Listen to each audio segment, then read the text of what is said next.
Our slumber was once again disturbed, but not by the howls of the coyotes. The discomfort that plagued us was a result of our bodies not being used to the greens we had consumed. Perhaps our portions were overly generous, and we paid the price for our lack of judgment in the form of stomach and intestinal pains that racked us with agony. Fueled by this intense discomfort, we abandoned our campsite at dawn with little to quell our hunger. We trudged towards the first dwelling we had passed by, the same one our companion on horseback had indicated he would spend the night in, and where we agreed to meet him.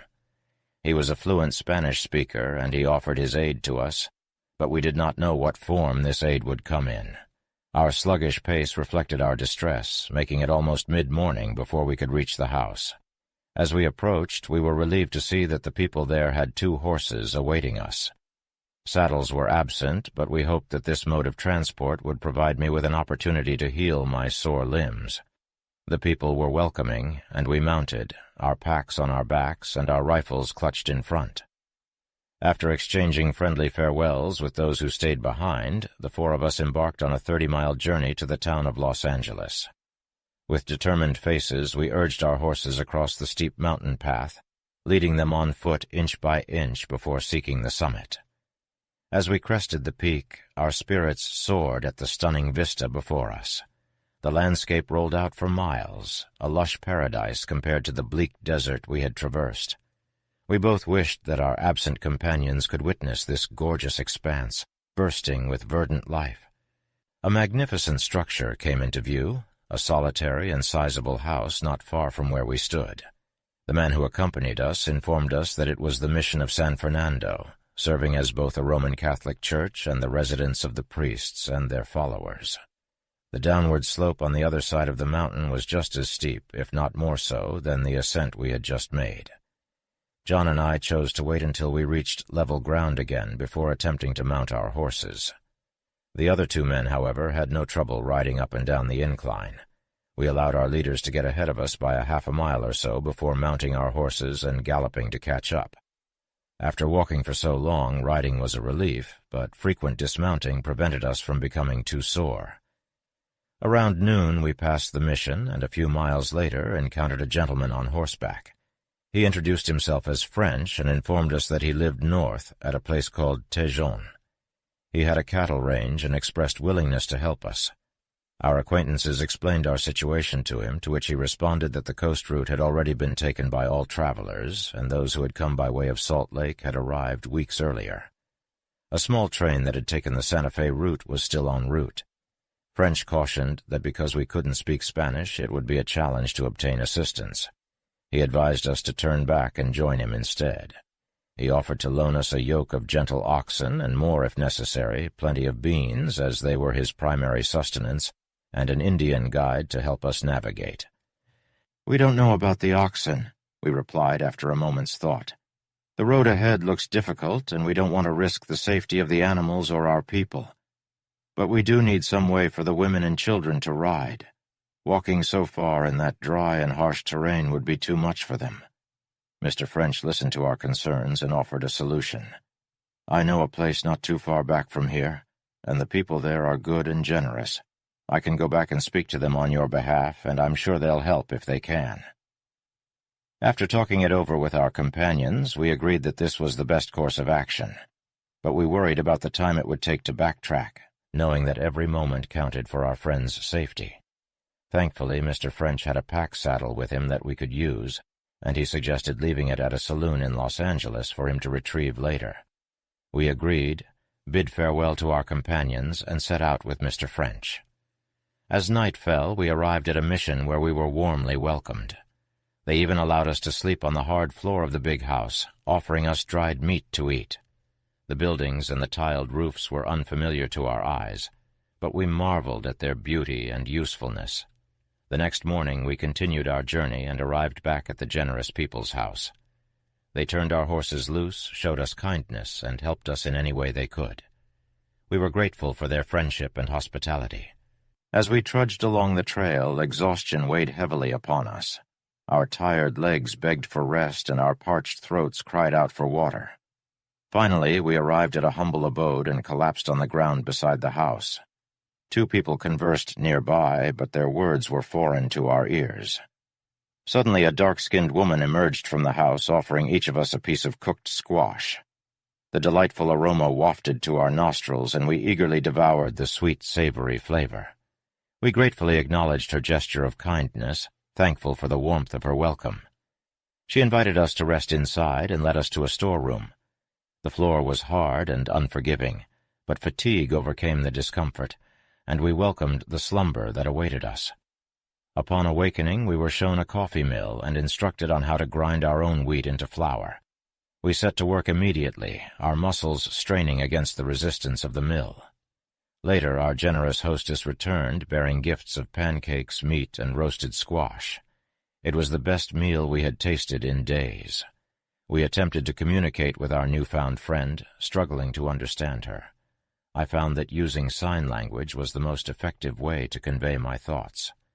In response to her queries, I gestured to my head, closing my eyes, indicating how many days we had traveled. She was surprised to learn how far away our home was. She then gestured to her chest and raised her hand to ask how many women were traveling with us. I responded by raising 3 fingers. She then pointed to a child nearby, asking how many children were with us. I replied, holding up 4 fingers. The woman was moved and crestfallen, astonishment written all over her face. We may have been strangers, but through gestures and shared food, we had become friends. I told Rogers that the woman was a kind-hearted soul and that Mr. French had surely informed her of our plight. Despite her dusky complexion, her visage reminded me of my mother, the best woman on earth. She was far away and oblivious to the struggles we faced every day. We resumed our labor at the mill, and soon the woman paid us another visit. She endeavored to converse with us and impart some words from her language. Placing her finger on me, she uttered hombre, and I jotted down in my notebook that it meant man. She then taught me mujer for woman, trigo for wheat, frijoles for beans, carne for meat, calabaza for pumpkin, caballo for horse, vaca for cow, muchacho for boy, and various other words. I amassed a trove of new vocabulary to study so that if I ever returned, I could converse somewhat and make myself understood concerning important objects and necessities. Such kind and welcoming gestures were indicative of their benevolent nature. I shall forever treasure the kindness of those native Californians.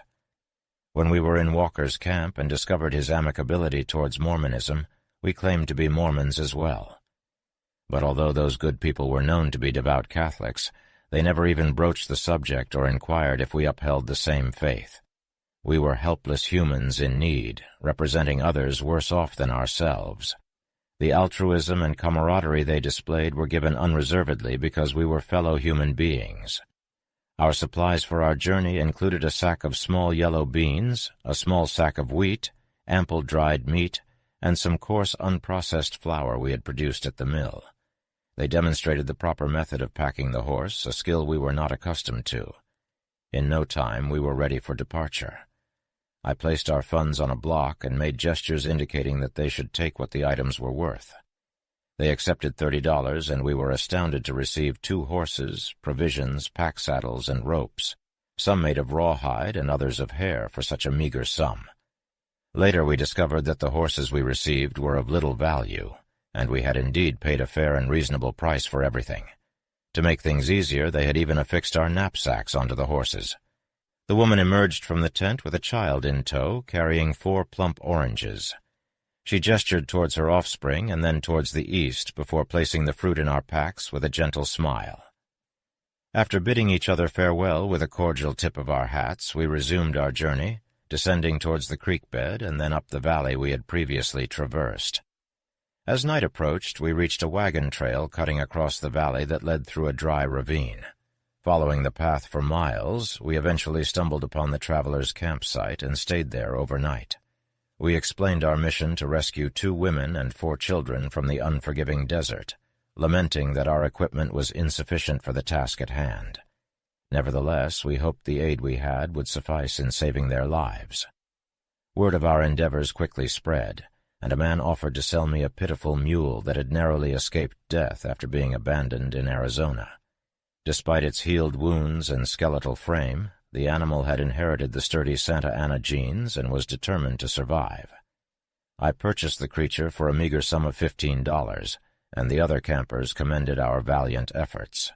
Another compassionate soul offered a plump, snow-white mare that was as gorgeous as it was plump. Eager to help, I spent all the funds I had left to acquire her.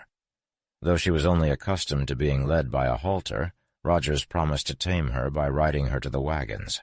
However, as soon as he fitted her with a bridle, chaos ensued, with the mare rearing, leaping, and bucking like a demented wild horse. Despite her spirited antics, Rogers held on tightly, much to the cheers and encouragement of the crowd. After a stubborn tussle between the wild mare and her rider, during which the man resorted to whipping and kicking, the feisty animal finally relented and carried her load without incident. The welcoming locals provided us with a hearty supper and breakfast, and one generous soul gifted us with 25 pounds of wholesome, unbolted wheat flour. They also lent a helping hand in packing and sacking our load, which was light enough to be borne by our 2 trusty steeds. However, we decided to load up the mule as well, which allowed me to ride a horse while Rogers took the reins of the other. Thus we journeyed onwards, following the well-trodden trail until we reached the summit, whereupon we beheld a breathtaking expanse of dusty desert stretching out in the distance for 200 miles, dotted here and there with hills and valleys of barren emptiness.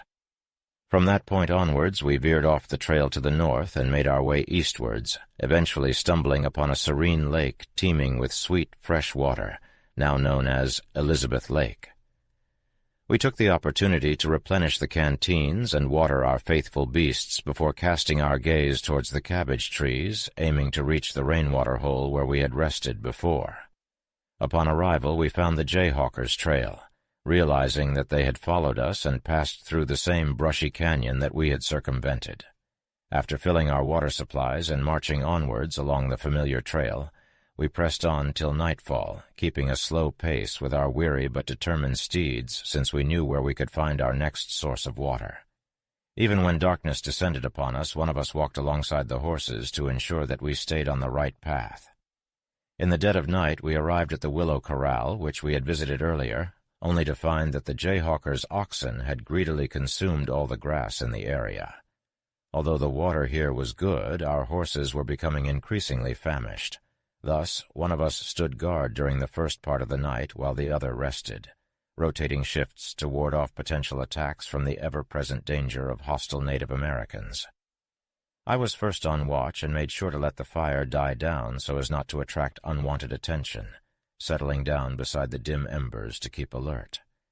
At some point, however, I succumbed to exhaustion and drifted off to sleep. Thankfully, Rogers woke up and noticed the fading embers, startling me back to consciousness. He warned me that we had to keep our guard up, lest the Indians sneak up on us and snatch our precious horses. Needless to say, I remained wide-eyed and wakeful for the rest of my shift. The next day, our journey led us to the water holes where we had stealthily crept up to Dottie's camp on our way out. Each of these holes held about 2 pails of water, but there were no streams flowing from them. Our horses craved water desperately. They drank so ravenously that they submerged their heads up to their eyes.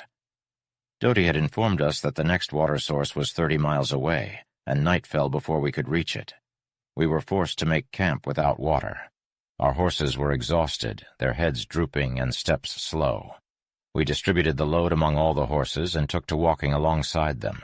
When we finally reached the water source, the one Dottie had referred to, the water was too salty for our horses to drink. As Dottie had mentioned, the greatest water source was over the mountain ahead, so we followed the trail that led up a rocky canyon, a difficult path for the horses. We had to urge the horses to move, and even Roger's horse, which had been a bit rebellious earlier, seemed to be struggling. The little mule proved to be the wisest and most lively among us.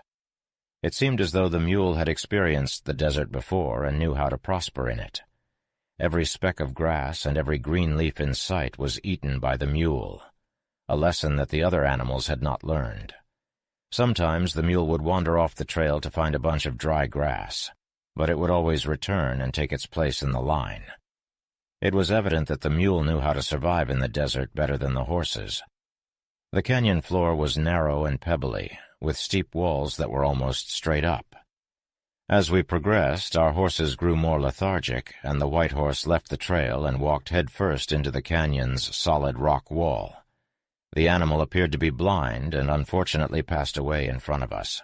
We quickly took off the load that the horse carried, but it was too late. We didn't have a clue of the distance we had to cover before finding water, and to make matters worse, we were unsure of how long it would take before some of our horses would falter. So we plodded ahead without wasting any time, hoping to get there as soon as possible. But alas, there was no water. We made it to the summit and followed the path that wound down the ravine. By the time dusk approached, we finally reached the water source that was spoken of, a stream so small it barely trickled out of a rocky canyon and disappeared almost the moment it hit the parched sands. Although there was just enough water for us, there was no grass. Our poor horses seemed too weak to bear the load, and we were determined to help them survive for as long as possible.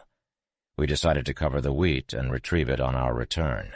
We dug a hole and lined it with slender sticks, plugged in the little bag, and gently covered it with sand and dry brush, leaving the surface as smooth and undisturbed as though nothing had been there. Satisfied with our covert operation, we made a bed on top of it. We did it in the dead of night so that the scar from our excavation would not be visible to any red men in the vicinity. Early the next morning, we loaded up the little mule with the remaining supplies, leaving only the saddles on the horses, which barely seemed able to carry just that. We still had 7 or 8 miles of arid, loose sand to navigate, spanning a small valley that came to a close about 10 miles to our north, and continued southwards to the lake where we previously found red alkali water. As we approached the eastern edge of the valley, we steered off track to pay our respects at Mr. Isham's grave, which we had been informed of. His comrades had done their best to bury him, creating a tiny heap of sand over his remains. Our next campsite would be on the summit of the range that lay before us. As we continued trekking, we came across the dead body of Mr. Fish that we had encountered earlier, past where we were.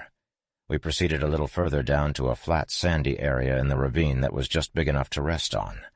This entire range comprised a mass of black, rocky terrain, so desolate that not a single blade of grass could take root, and not a drop of water to quench one's thirst.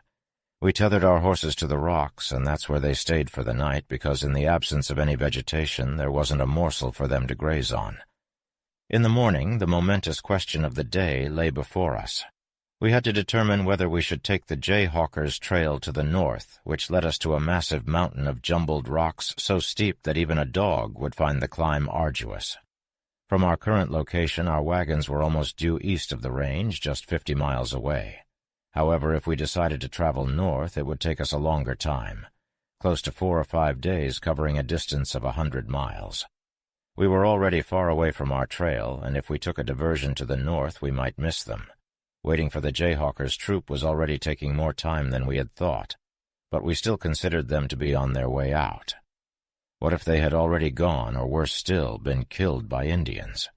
Going north might be disastrous if they had ventured into the snow. As we gazed at the mountain range, we knew we had to find a way to cross it. Along the base of the mountain there were salty water lakes as far north as 100 miles away. To the south it was barren, with black buttes bringing an end to the range. Our horses needed food and water before nightfall, or they would perish. After careful consideration, we decided to try our luck and take a rugged-looking canyon on the other side of the mountain. We loaded the mule and made our way down the rocky trail to the ridge, leaving behind the Jayhawker's trail, taking a more southerly direction to avoid a large saltwater lake. Our journey led us close to a steep bluff and a ground that seemed to be a dry mortar bed, as hard and smooth as ice. We had to cross it before reaching a small stream of clear water that turned out to be as salty as brine. As we proceeded, the horses seemed to tire out and held their heads low, almost ready to give up.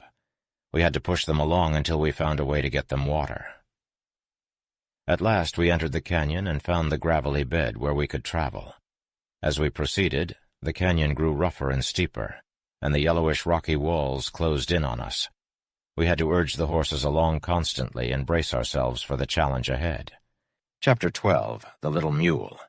We approached a steep rise in the rock, a perpendicular wall that challenged us to convince our horses to take on the obstacle.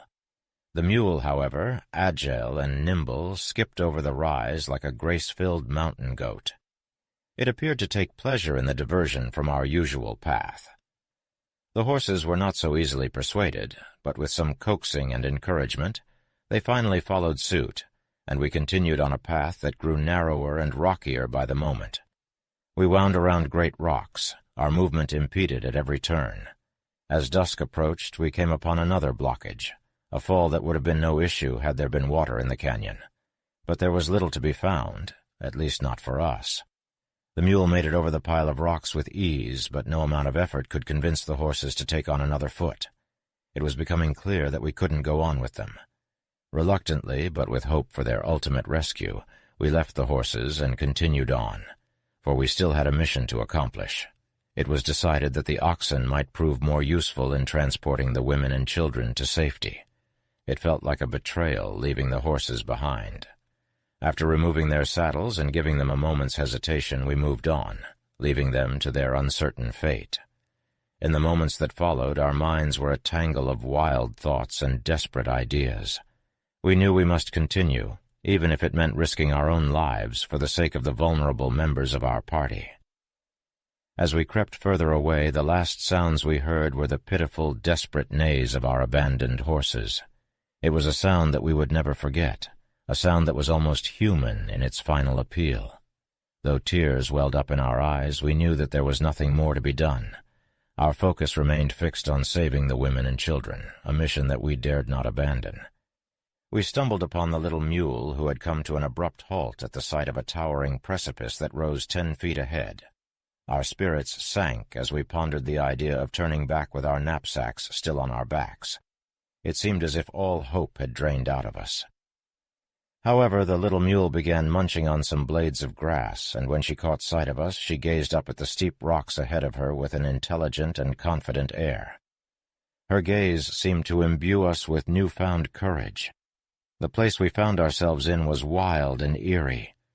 The northern canyon wall loomed over us, bending towards the channel in a threatening manner, while the southern wall sloped back in a similar way. It seemed as if we were standing in front of a colossal fracture in the mountain. We resolved to get the mule over this obstacle. Collecting all the loose rocks we could find, we piled them up against the inclining south wall, starting from a distance below and building upwards, creating a sort of inclined plane that gradually rose towards the crest of the fall. At the crest, we found a narrow shelf barely 4 inches wide, with a gaping space that spanned between 12 to 15 feet to cross to reach the next level. The space was not properly founded, so it was impossible to widen it and turn it into a path for a beast. We had attempted a hopeless feat, but we made the most of the situation. We unpacked the mule and constructed a leading rope from all our available ropes.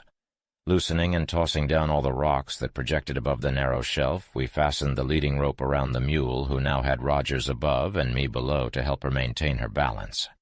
She was cautious as a cat, picking her spots before placing her hooves. She made her way steadily without sudden jumps or abrupt starts. When the narrowest part of the path was upon her, she stopped and surveyed the path with a worried expression. As I was ahead with the rope, I called to her in a gentle tone, and eventually she started moving again. Rogers had a different idea. He wanted to yell at her with all his might to scare her into moving. However, I found it better to speak to her calmly and let her move of her own accord. There was no turning back now. She had to cross this treacherous path over which I had crawled on my hands and feet, or plummet 50 feet to her doom. Chapter 13. O Death, where is thy sting? These were tough times, my friends. The weight of many months of struggle seemed to be bearing down on us, and I feared we were on the brink of disaster. Helpless women and innocent children were teetering on the edge of life and death, and we were their only hope. We could save our own lives by turning back, but what would become of those we left behind? The thought of finding them all dead was almost too much to bear. I felt my hope slipping away, and tears threatened to spill from my eyes. I was not ashamed of my weakness. These were desperate times. But then Rogers spoke up. "Come, Lewis," he said, and I knew what he meant. We gently pulled on the rope, calling the little animal to us. She approached cautiously, sniffing the air and examining the ledge with care. We watched nervously as she took one careful step after another, each one a gamble with her life. Rogers had a large stone in his hand, ready to throw at the mule if she faltered, but we needn't have worried. She trusted the rope to balance her weight, and inch by inch she made her way across. Halfway there, she paused to calculate the distance, then made a bold leap onto a smooth bit of sloping rock below. We gasped in relief as she scrambled up to safety, her little hooves clinging to the smooth surface like tiny suction cups. With the mule safe and sound, we set about the task of carrying food to the people. It was a difficult climb, but we were determined to save them all. When we reached the top, we collapsed in exhaustion and relief. We had made it. As we caught our breath, we looked around and marveled at our surroundings. This was a strange canyon, with rocks of a peculiar yellow color and a darkness that seemed to defy the sun's rays. But we found a small willow bush and a good supply of water, and we settled in for the night. It was a somber evening. We mourned the loss of our faithful horses who had been unable to cross the treacherous path. But we were grateful to be alive and determined to carry on. The world was a hard and unforgiving place, but we were tougher, and we would do whatever it took to survive. We had been on foot for 2 whole days, trudging through the scorching desert without a single drop of water to our names. It was a brutal journey, one that tested our endurance and willpower to their very limits, but all of that changed the moment we stumbled upon an oasis nestled within a rocky canyon. The path up to the waterhole was treacherous and perilous. The rocky terrain was littered with sharp, jagged pieces that sliced through the soles of our shoes like butter. We were left with nothing but our bare feet to navigate the hazardous landscape, aching and blistered with every step we took. I could tell that Rogers was struggling, so I made the difficult decision to sacrifice one of my precious buckskin leggings to make him a makeshift pair of moccasins. We both hobbled on, wincing with each movement, but the newfound protection allowed us to finally make our way forward. Finally, we reached the summit, and the view left us breathless. We could see the spot where we had spent our first night after departing from the wagons, and it was as if a wave of nostalgia and longing washed over us. We began our descent down the same canyon that had turned us away before, feeling the sharp volcanic rocks dig into our now tender and sore feet with every step we took. It was an agonizing journey, one that demanded constant attention and focus just to ensure that we didn't fall or stumble. If the Indians had been lurking nearby, they could have easily captured us, as we were too preoccupied with the rocky ground beneath us to keep a proper lookout. Finally, after what felt like an eternity, we arrived back at the same waterhole where we had begun our journey. The water was still and inviting, a respite from the endless desert we had just traversed. The mule we had purchased to accompany us on our journey wandered off into the distance, dragging the same piece of rawhide behind her that she had worn since the beginning of the trip. She scavenged for food amongst the sparse patches of brush, but there was little to be found. As we settled down for the night, exhausted and spent from our long journey, she curled up beside us, a loyal companion in a desolate wasteland. As we surveyed the deserted campsite, it was clear that no one had ventured back here in our absence. Our apprehension only grew as we realized that our fellow pioneers may have set out on their own in search of a way out, perhaps following the Jayhawkers' trail or some other unknown path. But we couldn't shake the uneasy feeling that they may have fallen prey to the Indians. Having remained in this spot for so long, it was likely that they were already discovered and, worse yet, slaughtered for the sake of our precious oxen and camp supplies. The looming threat of encountering hostile natives weighed heavily on our minds as we debated our next steps around the flickering campfire. Our mule and its valuable cargo would undoubtedly catch their attention, and we were greatly outnumbered, with little chance of defending ourselves. With each passing moment we grew more anxious as we followed the wagon road, the soft sand no match for our heavy hearts. Our fears began to take shape as we failed to find any trace of human activity, leading us to question whether our companions had given up all hope and set out on their own, leaving us to follow in their footsteps only to discover their lifeless bodies. It was a trying hour, one that I cannot fully capture with mere words. We had been traveling for about 7 or 8 miles along the dusty road when I stopped to fix my moccasin. I let Rogers continue on at a slow pace while I sorted out my footwear. The little mule, ever curious, scampered around us, searching for bits of dry grass. But always she returned to the path and gave us no trouble. When I finally resumed my journey, I noticed Rogers ahead of me. He was leaning on his gun and appeared to be looking down at something on the ground. As I approached, I asked him what he had found. He replied gravely, "Here lies Captain Culverwell, dead." Captain Culverwell did not look very dead. He was stretched out on his back with his arms splayed wide. His little canteen, made from 2 powder flasks, lay by his side. This sight made me fear the worst. How many more bodies lay ahead of us? Would we find the camp deserted, with no trace of our friends? As we continued our march towards camp, we moved like 2 wary Indians. We were on high alert, scanning the landscape for dead bodies and potentially hostile Indians. In truth, we fully expected to find the camp in ruins, destroyed by those rascals who had attacked us before. We were afraid that we would never see our friends again. To the east, we could see a large salt lake glittering in the distance. The sand around it appeared to be the finest, whitest sand we had ever seen. But on closer inspection, we realized that it was all salt crystal. We trudged on, step by dreary step, with only the little mule indifferent to our worries. She kept searching for a snack, nibbling on the scarce grass and wildflowers that lay drying in the hot, dry wind. By noon, we finally caught our first glimpse of the wagons in the distance. Even from afar, we could identify them without difficulty. But they seemed to be missing their covers, and this did not bode well. We were afraid that the Indians had raided our camp and taken revenge for our theft of their squashes. They had attacked us before, killing our oxen, and now it seemed that they may have slain our friends too. We had started out with 7 wagons, but now we could only see 4. There was no sign of the ox that had pulled the missing wagons. We guessed that they must have gone ahead with a smaller group, abandoning these 4 wagons after dismantling them.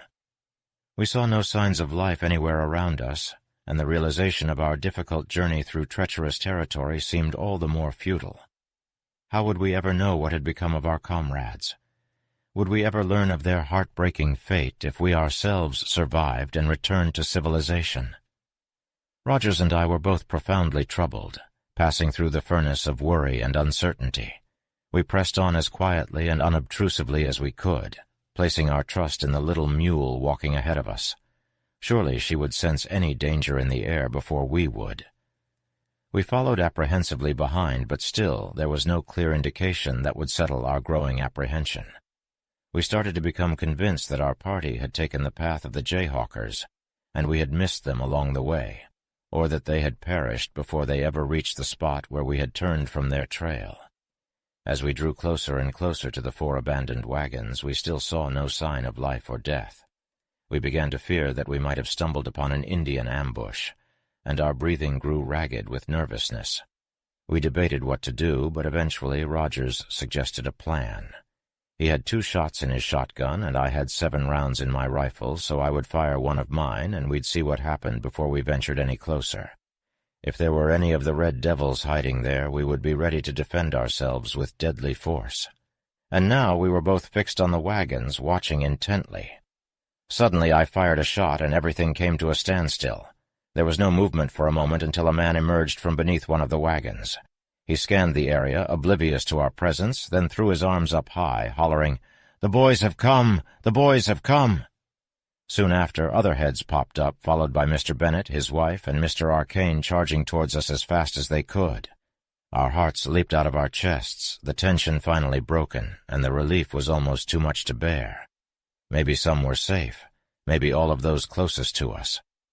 The shadow of death that had darkened every thought and movement was lifted, the heavy cloud of oppression vanishing.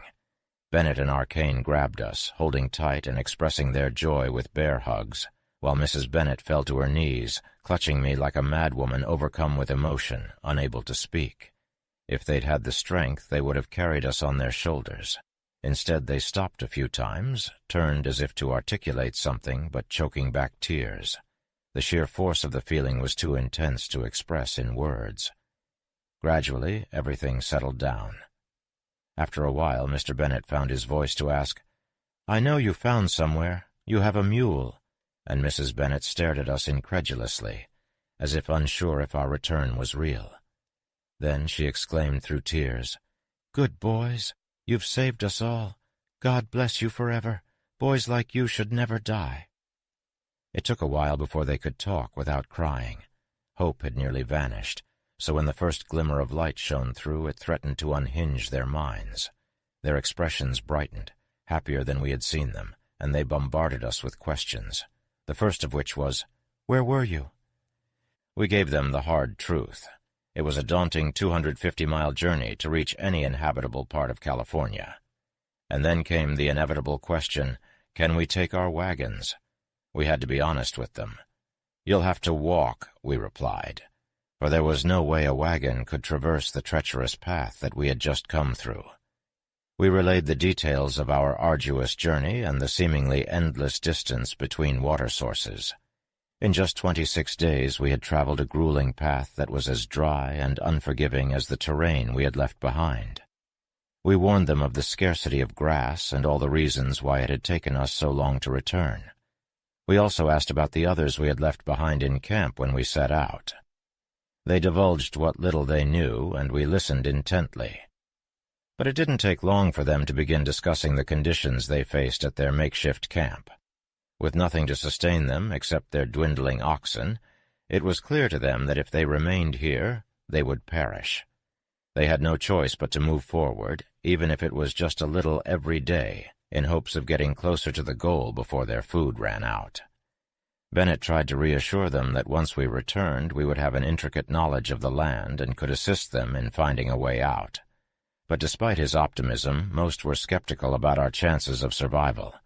As one person bluntly put it, "If those boys ever get out of this cussed hole, they are fools if they ever come back to help anybody." From then on, some couldn't bear to stay just waiting around in camp with nothing to do. After no more than a week or so had passed, they grabbed their oxen and blankets and made the daunting decision to strike out on their own. They, too, had to face the unrelenting hardships that awaited them in the unknown wilderness ahead. They all knew that the journey ahead would not be an easy one, filled with danger and uncertainty at every turn. As they looked at the slaughtered ox, they knew that their chances of survival were slim if they remained in their current position. Bennett pleaded with them to stay, promising that we would come back for them, but they knew that time was running out. For these men, the only option was to escape, to try and save themselves from the clutches of certain death. They packed their belongings and their oxen, bidding farewell to those who they knew might never be seen again. The last group left, leaving Captain Culverwell behind, alone and facing an uncertain future. His fate was a tragic one. Alone and unable to sustain himself, he perished on the sandy plains, his empty canteen by his side, a testament to his desperate struggle to survive. It was a lonely death, with no one to hear his final words or to pass them on to his loved ones. As we prepared for the journey ahead, we were bombarded with questions about the road that lay before us. We spoke of the great snow-capped mountains to the north and the dry, dusty plains to the south. It was a treacherous path, with danger lurking behind every bend. Yet we knew that it was the only way to reach our destination, to make it through the wilderness and into the untamed wilds of the West. We spun our tales of the Jayhawker's Trail, of Fish's lifeless body, of the salt lake and treacherous alkali water that disappointed us, of the small sheets of ice that saved our hides, of Doty's camp and what we knew of the departed, of the downhearted souls who gave us their names so we could notify their loved ones, of our hawk and crow diet, of my crippled leg, of our eventual emergence into a splendid valley surrounded by plump cattle and verdant meadows and the challenge of securing assistance when we didn't know the local lingo. They were deeply moved by how my lameness turned out to be a blessing in disguise, sparing us from spending any more time en route to the coast than we did by moving slowly to accommodate my infirmity. We also shared the tale of our sorrowful losses on our way back, and how we managed to bring along some provisions on the little mule that clambered up rocks like a cat. We had some flour and beans and some good fatty dried meat that we hoped would supplement their meager rations and help them through to the end. They lavished us with so many compliments that we couldn't help but feel like we were put on this earth to help others, and that some divine force had guided us towards that purpose, and all our difficulties were part of that grand plan. It was well past midnight before everyone was satisfied with our account of our trials and tribulations. It was truly a delight to sleep between cozy blankets again, fashioned by a woman's deft hands, and it was a far more restful repose than our cramped, bundled-up nights on the road, when the chill crept in. Plenty of water flowed here, which gave us the luxury of releasing the mule without any worry of it wandering off. Our absence had not led to any Indian sightings, so we didn't fret too much about their presence. During breakfast, we reminded our companions about being mindful of not overindulging in bread. We recalled our own experience with that edible item during our earlier journey. To our surprise, they had almost given up on our return a week prior, and begun preparations to move onward. Bennett thanked us for enlightening them on the route and its various pitfalls. He was convinced that they would have perished if they had attempted to journey without our guidance. Our companions had performed some improvisation with the wagon covers, having converted them into shelters for the oxen, which could also serve as pack animals.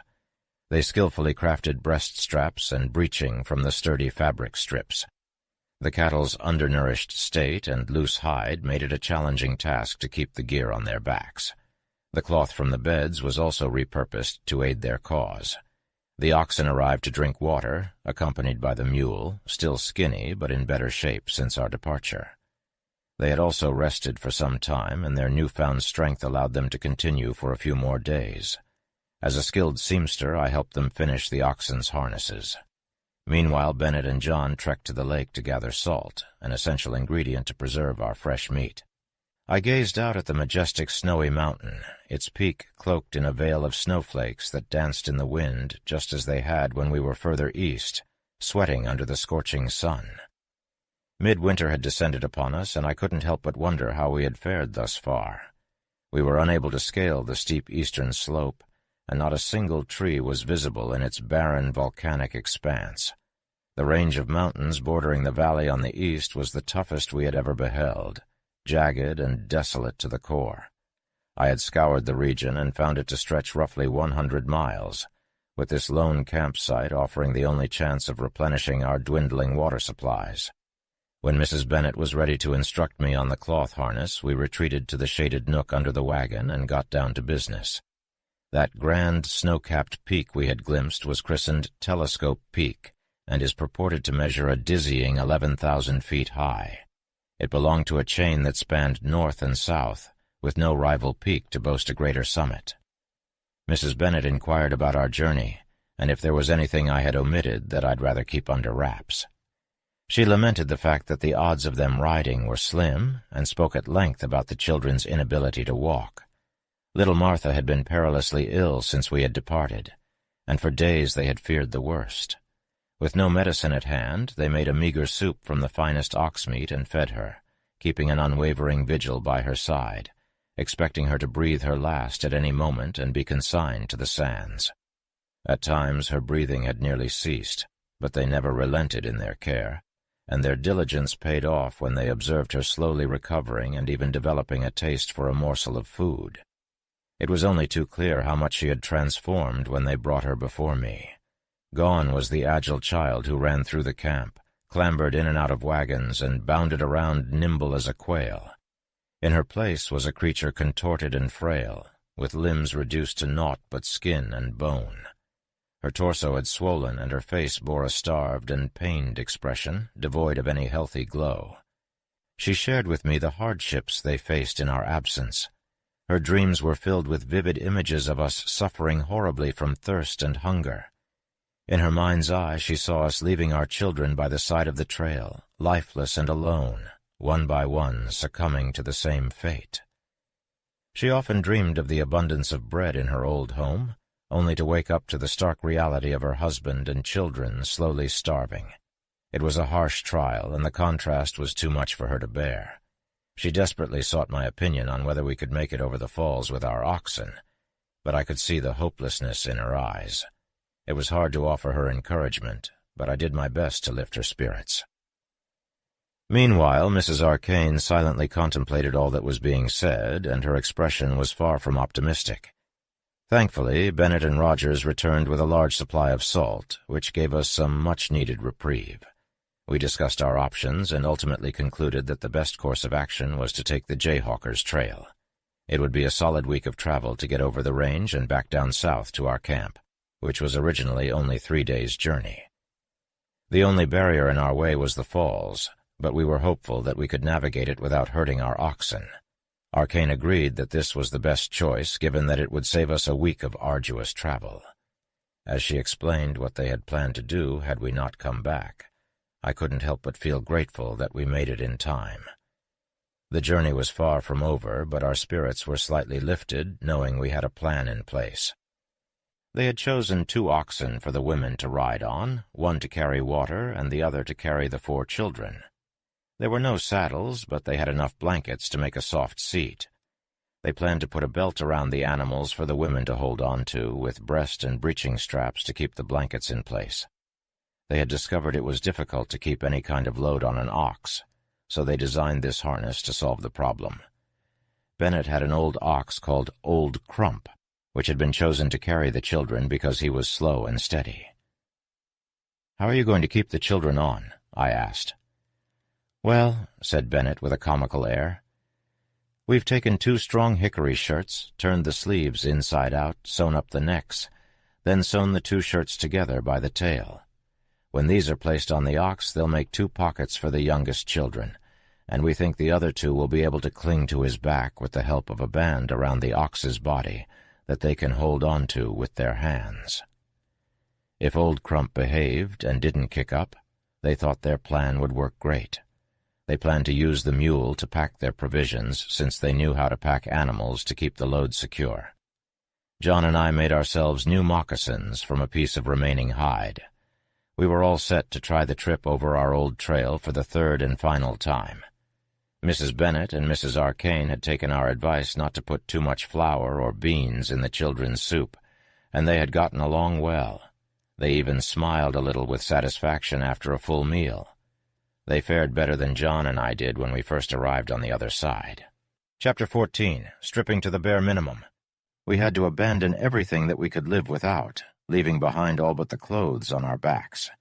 In terms of utensils, we only had a camp kettle for soup-making, 1 tin cup per person, and whichever knives and spoons we happened to have on hand. Each of us brought a canteen to carry water, which we needed to refill whenever an opportunity arose. We also made sure to pack a shovel, specifically so we could bury Captain Culverwell's body and create a sand pile at the falls that would facilitate our oxen's crossing. Speaking of the oxen, we made sure to equip each of them with a cloth halter to keep them still or get them moving as needed. Old Crump was selected as the lead, and Rogers was designated to be his guide. We even sewed a strip of bed ticking into a strap so we could lead Crump more easily. Organizing the packing process was a bit of a challenge since it was a new concept for us. We crafted shoulder straps, hip straps, breast straps, and breeching to achieve the ideal harness. However, we had no buckles or rings to secure the bands around the animals, so we had to pull it tight on both sides and knot it as best we could. The load the oxen carried consisted primarily of blankets, bedding, and a small lightweight tent made from their sheeting. We toiled diligently from dawn until mid-morning to prepare everything, as we had been stationary for an extended period and were eager to move on. Progress was our only hope, and this was our final opportunity to succeed or perish. Finally, we unloaded the wagons and began loading the oxen, several of which were apprehensive about this new mode of transportation. Old Crump and the ox carrying 2 water kegs were relatively steady, but the others didn't realize they needed blankets on the warm days. Mrs. Arcane hailed from the city and had brought along some valuable and cherished articles of finery. Despite our urging, she refused to leave them behind for the Native American women to fancy themselves in. Instead, she resolved to wear them on this journey, hoping that it would keep them safe. As she donned her best hat, adding extra ribbon to it with long strands flowing behind her, it was almost as if we were in the presence of a fairy. Arcane harnessed his ox, Old Brigham, who he had purchased in Salt Lake and named in honor of the great Mormon saint. Mrs. Arcane also decked out her young son Charlie in his best clothes, deeming it better to wear them out than throw them away. In turn, we all selected our best clothes, knowing that we could not carry any excess weight with us. After all, we were embarking on a perilous journey where death was never too far away, and we needed to maximize any advantage that we could gain. As we made our preparations, the women grew more optimistic, sensing that we were making progress. Bennett and Arcane were insistent in their belief that we would conquer any obstacles that we faced. "I know it, don't you, Sally?" asked Bennett with a smile. Mrs. Bennett, not able to share his level of confidence, replied, "I hope so." Her maiden name was Sarah Dilly, which I mention here so as not to forget it later. As a mother, she was understandably anxious about the welfare of her children. She knew that they would be enduring a grueling journey, and it would likely be a month before they reached any fertile land. It was evident that Mrs. Bennett was apprehensive about what the future held for them. However, her resolve remained steadfast, and she was determined to see the journey through to its conclusion. It was a warm day in February 1850, the sun blazing high overhead. Two little ones, George and Melissa, were eager to test their courage and rode on Old Crump's side pockets, facing the world. They held on to the steady strap, ready for the journey ahead. Mrs. Bennett, with the help of her husband, climbed on top of an ox, her seat made as comfortable as possible. Mrs. Arcane, dressed in ribbons and ornaments, mounted the back of old Brigham, adjusting her dress and grabbing hold of the strap, as there were no bridles on these two. We set off on our journey with Rogers leading the way with his ox, while Bennett and I corralled the others. Arcane brought up the rear with the children on Old Crump. Bennett and Arcane tipped their hats to the old camp, bidding farewell as we looked forward to our journey's end. The road was flat and sandy, and everything was going well for the first 4 miles. But then, one of the oxen near the front had a thing or two to say about that. Its pack got loose, falling to one side, and it began to panic, trying to shake the pack loose. The ox kicked and didn't get free. Soon the others were spooked and following in its lead. Rogers tried to catch the crazed animal, but it was too frisky, too panicked to be soothed. Fearful energy spread across the train like wildfire, and everything unsettled. The dusty desert air was thick with anticipation as the pack animals snorted and shuffled their feet.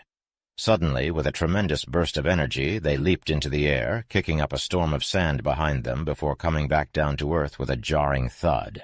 The group of travelers, made up of Mrs. Bennett, Melissa, George, and Mr. Arcane, knew what was about to happen and braced themselves. As the packs flew off the backs of the writhing animals, the travelers sprang into action.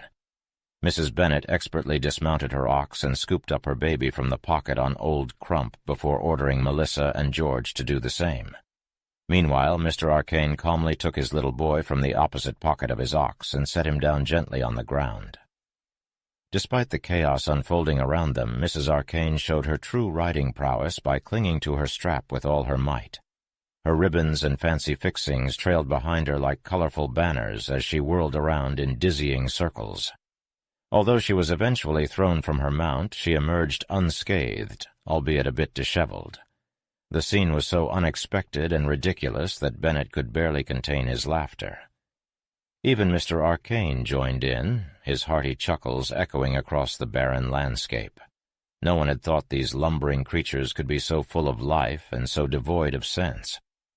As the travelers regrouped, Mrs. Bennett slowly sank to the ground, exhaustion etched on her face. The rest of the group sprang into action, laying out a blanket for her to rest on and making repairs to their gear. The oxen eventually calmed down and allowed themselves to be loaded back up without complaint. But the journey was far from over. Arcane and his ox went in search of water, while Rogers and Bennett went to bury the body of Captain Culverwell, fearing that the cattle would be disturbed by its presence. By the time they were done, night had fallen, and they were forced to set up camp right where they were. We set up camp and prepared a hearty meal of beans and dried meat. We cooked it slowly over the fire, adding water and a bit of flour to thicken it. It was a satisfying soup, and we all enjoyed it. But our animals needed to be secured. There was no grass or water for them in this barren land. We wanted to keep them in good spirits for the days ahead. In the morning, we packed up and set out on a more direct route to the summit. The path was rocky and tough on the feet of our oxen. The women and children followed closely, tending to the little ones in cramped quarters. 2 children confined to narrow pockets, jostled about on the rough road, made for a great deal of suffering and labor for their mothers.